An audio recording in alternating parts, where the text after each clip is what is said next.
Good morning children's. हम हमारा chapter number 8 पढ़ रहे थे, उसमें हमने पढ़ा था। अब हम उससे आगे पढ़ेंगे। We can see and how much distance, यानी किस प्रकार से हम देखते हैं, और हाउ मच डिस्टेंस, और कितना डिस्टेंस होना चाहिए। Write some name on a paper, यानी पेपर के ऊपर हम कुछ नाम लिखते हैं। Hang it on a wall and increase the distance between you and wall paper, यानी कि जो पेपर हम जिसके ऊपर नाम लिखते हैं उसको एक दीवार के ऊपर लटका देते हैं थोड़ी सी दूरी के ऊपर। Observe from far can you see it easily, फिर हम देखते हैं कि कितनी दूरी से हम इस पेपर को आसानी से देख सकते हैं। The eyes of fly and mosquitoes have been made by a special type, यानी कि जो द आइज़ ऑफ फ्लाई, मक्खियों की जो आँखें होती हैं और मच्छरों की जो आँखें होती हैं वो एक विशेष प्रकार से बनाई जाती हैं। They instantly fly when they saw some movable things near around them, यानी कि वो लगातार उड़ते रहते हैं और जो मूवेबल थिंग्स हैं उनको दूर से और पास से देखते रहते हैं। Their eyes are different from the eyes of human beings and animals, यानी जो फ्लाइज हैं, मॉस्किटोज हैं, उनकी आँखें जो होती हैं वो ह्यूमन बींग्स और एनिमल्स से डिफरेंट होती हैं।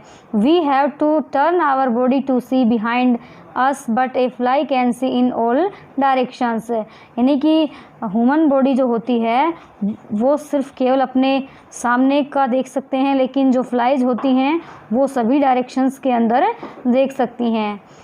That is why it is not easy to catch them, इसी कारण से हम मक्खियों को आसानी से नहीं पकड़ सकते हैं। जब मॉस्किटोज होते हैं या फिर जो बटरफ्लाइज होती हैं उनको हम आसानी से नहीं पकड़ सकते हैं। A band was passing through the gate of Raju's home with very loud voice, यानी कि राजू के घर के पास से एक बैंड गुजर रहा था जो बहुत ही तेज़ आवाज़ में बज रहा था। He put his fingers into his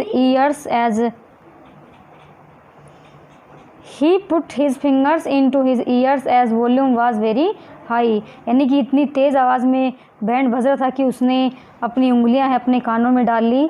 Muniya asked what happen, Raju replied, Muniya ने कहा कि क्या हुआ, राजू ने जवाब दिया there was very much noise outside, कि बाहर बहुत तेज़ आवाज़ हो रही है। मुनिया अगेन आस्क्ड, मुनिया ने दोबारा पूछा व्हाट इज़ नॉइज़, कि यानी कि यह नॉइज़ क्या होती है। राजू सेड, राजू ने कहा when we hear loud voice beyond the capacity of our hearing power it is called noise, यानी कि जब हम बहुत तेज़ आवाज़ सुनते हैं जिनको हमारी जो हियरिंग पावर होती है, हमारी कानों की सुनने की जो क्षमता होती है, उससे अधिक जो वॉइस होती है वो नॉइज़ कहलाती है। Think and explain eight which places you here noise, यानी आप कौन कौन से स्थानों पर अधिक नॉइज़ महसूस करते हैं। What types of problems we face from noise, यानी किस प्रकार की प्रॉब्लम्स हम फेस करते हैं जब नॉइज़ यानी कि ध्वनि प्रदूषण होता है। तो why should not we do create noise, कि हमें नॉइज़ है उसको क्यों क्रिएट नहीं करना चाहिए। यू हैव टू सी, आपने देखा होगा, dog is cautious on very slow sound, the power of listening in different creatures, यानी कुत्ता जो है वो हमारी बिल्कुल धीमी सी हरकत को भी सुन सकता है। जो अलग अलग इंसान होते हैं उनकी जो सुनने की जो क्षमता होती है वो भी अलग अलग होती है।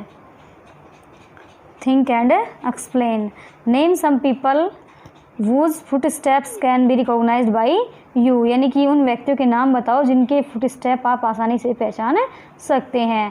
You see many types of animals, हम विभिन्न प्रकार के एनिमल्स देखते हैं।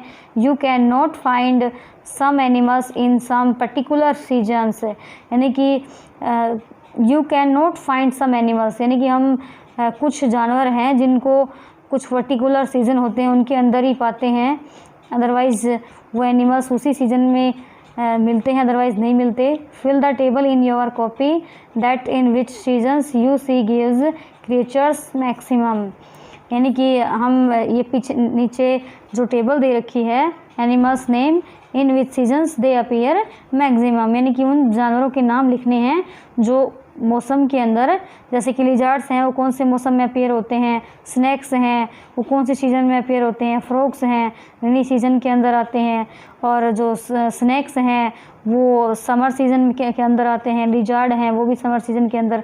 तो इस प्रकार से इनके नाम हमें लिखने हैं इस टेबल के अंदर कि अधिक से अधिक जो इस सीजन्स के अंदर ये क्रिएचर्स हैं ये अपीयर होते हैं।